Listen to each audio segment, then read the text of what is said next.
Human trafficking is modern-day slavery and it is a crime against humanity.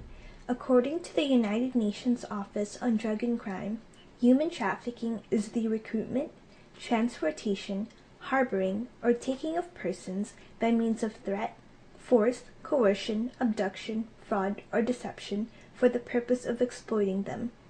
Their exploitation can be in the form of forced labor or sex, with sexual exploitation making up 79% of all human trafficking cases. Most, if not all of the people who are trafficked live in inhumane conditions. They do not receive adequate food, they live in unhygienic places, they are abused, and finally, they are forced to do acts they don't want to do. This is slavery. Human trafficking is the fastest growing form of slavery, and it is happening in the present day. Slavery has not been abolished in our modern day world.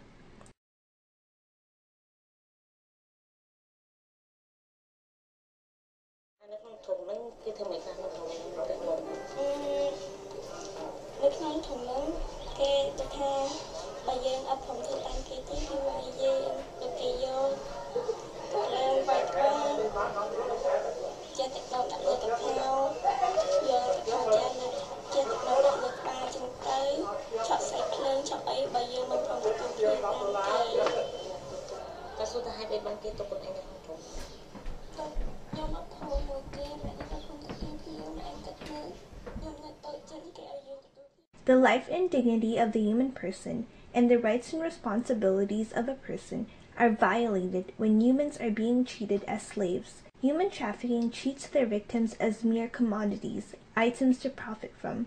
People are more important than money and are more important than satisfying anyone's sexual pleasures. Also, because of our dignity, we all have basic human rights. Our basic rights are for us so we could live a full human life. Our basic rights include access to food, affordable housing, fair health care, education, and all the other things needed for a full human life. Human trafficking abuses humans' most fundamental human right, our right to life. Thus, all our other rights are gravely threatened. God created man in his image. In the divine image he created him. Male and female he created them. By creating humankind in his image, God gave all men and women equal dignity, inalienable human rights, and a responsibility for the well-being of each other. From the encyclical Caritas in Veritate, it states that sex cannot be reduced merely to pleasure or entertainment.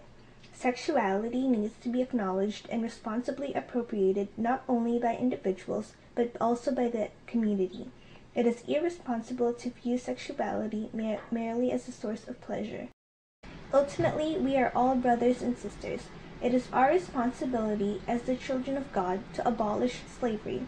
We can help end human trafficking by getting informed and informing others, supporting organizations that are against trafficking, and by being an informed consumer. We are all called to live in solidarity with all those who are exploited. The victims of trafficking are always to be treated with the love, respect, and compassion that belong to each of God's children. We call upon all men and women of goodwill to eliminate the mentality that treats human beings as commodities of commercial exploitation and as objects for pleasure. With God's help, this can be accomplished by strong legislation, use of the media, and above all, through prayer and good example.